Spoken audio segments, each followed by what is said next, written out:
14वां अध्याय अग्नि यज्ञ, देव यज्ञ और ब्रह्म यज्ञ का वर्णन। ऋषियों ने कहा, प्रभु, अग्नि यज्ञ, देव यज्ञ और ब्रह्म यज्ञ का वर्णन करके हमें कृतार्थ करें। सूत जी बोले, महर्षियों, गृहस्थ पुरुषों के लिए प्रातः और सायंकाल अग्नि में दूध, चावल और द्रव्य की आहुति ही अग्नि यज्ञ है। ब्रह्मचारियों के लिए संहिता का देना ही अग्नि यज्ञ है, अर्थात अग्नि में सामग्री की आहुति देना उनके लिए अग्नि यज्ञ है।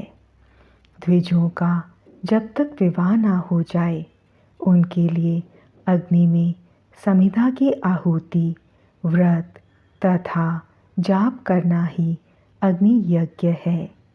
द्विजों, जिसने अग्नि को विसर्जित कर उसे अपनी आत्मा में स्थापित कर लिया है, ऐसे वानप्रस्थियों और सन्यासियों के लिए यही अग्नि यज्ञ है कि वे समय पर हित कर और पवित्र अन्न का भोजन कर लें।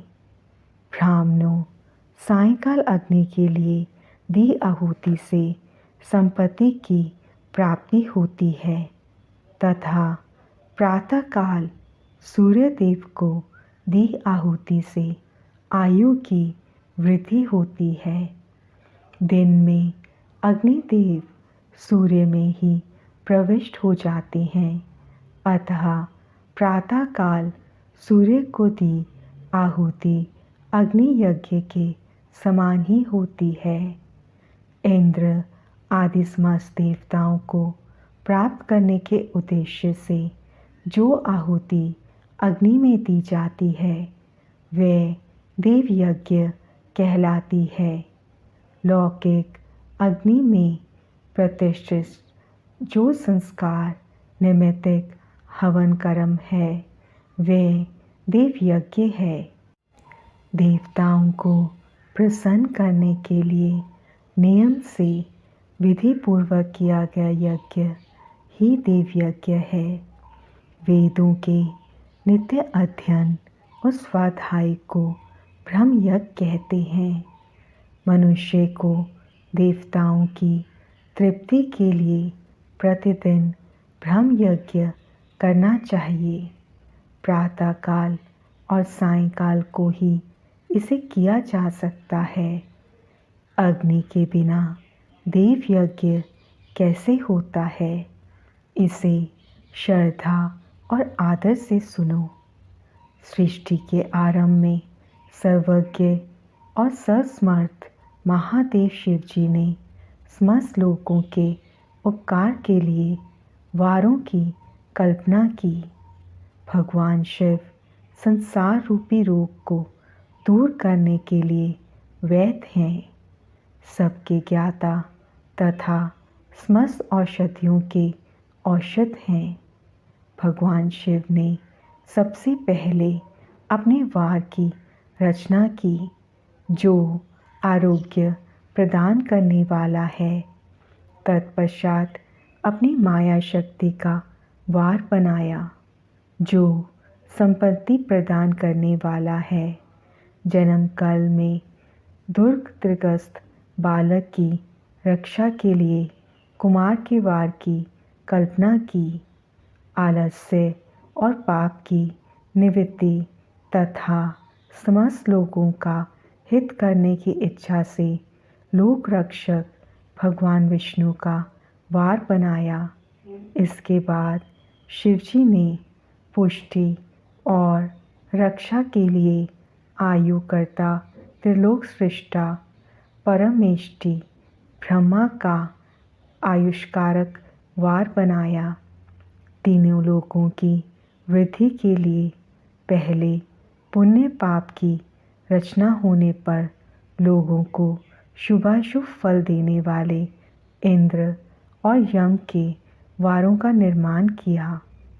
ये वार भोग देने वाले तथा मृत्यु भय को दूर करने वाले हैं। इसके उपरांत भगवान शिव ने 7 ग्रहों को इन वारों का स्वामी निश्चित किया। ये सभी ग्रह नक्षत्र ज्योतिमय मंडल में प्रतिष्ठित हैं। शिव के वार के स्वामी सूर्य हैं।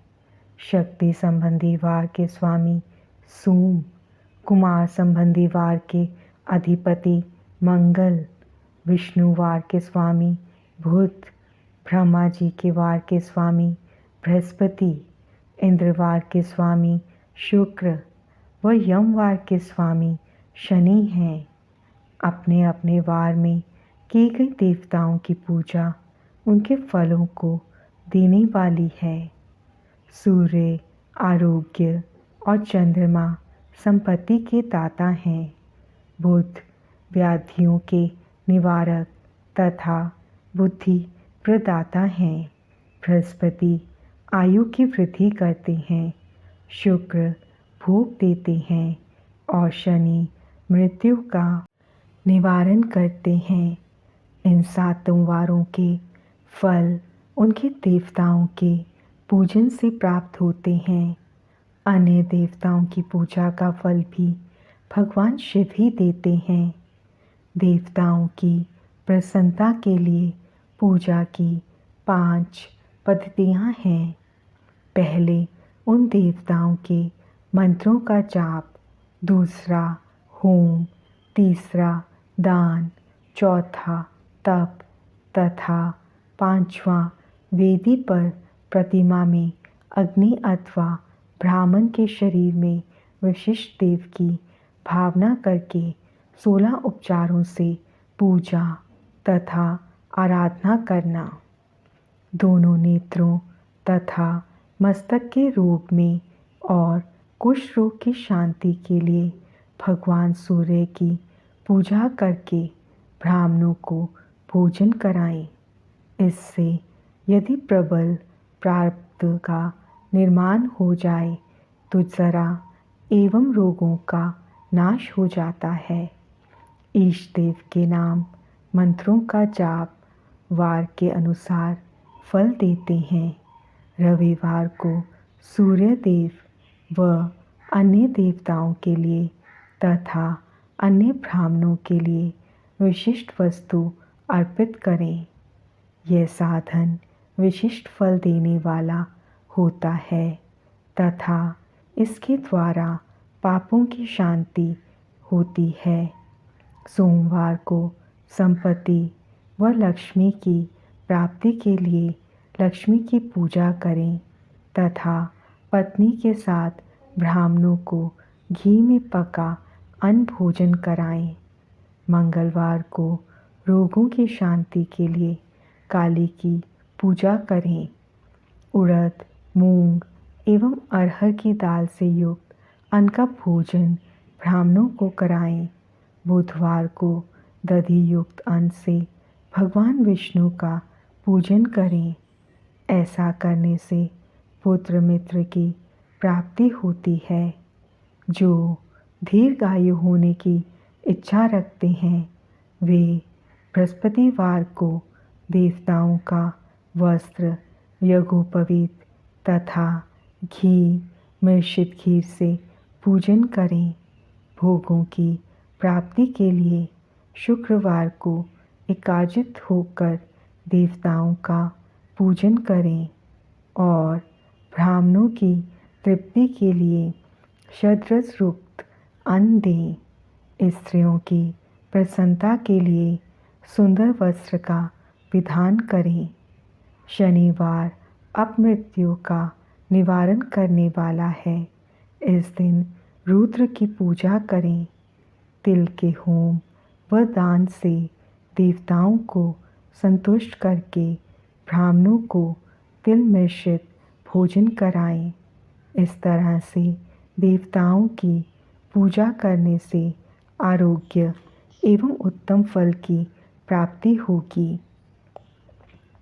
देवताओं के नित्य विशेष पूजन, स्नान, दान, जाप, होम तथा ब्राह्मण तर्पण एवं रवि आदि वारों में विशेष तिथि और नक्षत्रों का योग प्राप्त होने पर विभिन्न देवताओं के पूजन में जगदीश्वर भगवान शिव ही उन देवताओं के रूप में पूजित होकर सब लोगों को आरोग्य फल प्रदान करते हैं।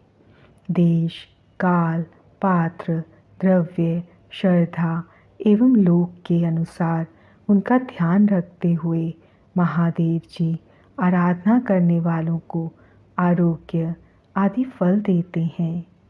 मंगल कार्यों के आरंभ में और अशुभ कार्यों के अंत में तथा जन्म नक्षत्रों के आने पर गृहस्थ पुरुष अपने घर में आरोग्य की स्मृति के लिए सूर्य ग्रह का पूजन करें। इससे सिद्ध होता है कि देवताओं का पूजन संपूर्ण अभीष्ट वस्तुओं को देने वाला है। पूजन वैदिक मंत्रों के अनुसार ही होना चाहिए।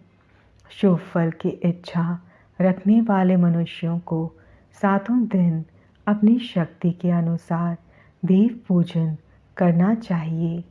निर्धन मनुष्य तपस्या व व्रत आदि से तथा धनी धन के द्वारा देवी देवताओं की आराधना करे। जो मनुष्य श्रद्धापूर्वक इस तरह के धर्म का अनुष्ठान करता है वह पुण्य लोक में अनेक प्रकार के फल भोग कर पुनः इस पृथ्वी पर जन्म ग्रहण करता है। धनवान पुरुष सदा भोग सिद्धि के लिए मार्ग में वृक्ष लगाकर लोगों के लिए छाया की व्यवस्था करते हैं और उनके लिए कुएं, बावली बनवाकर पानी की व्यवस्था करते हैं। वेद शास्त्रों की प्रतिष्ठा के लिए पाठशाला का निर्माण या अन्य किसी भी प्रकार से धर्म का संग्रह करते हैं और स्वर्गलोक को प्राप्त होते हैं। समय अनुसार पुण्य कर्मों के परिपाक से अंत कारण शुद्ध होने पर ज्ञान की सिद्धि होती है। द्विजो, इस अध्याय को जो सुनता, पढ़ता अथवा सुनने की व्यवस्था करता है उसे देव यज्ञ का फल प्राप्त होता है।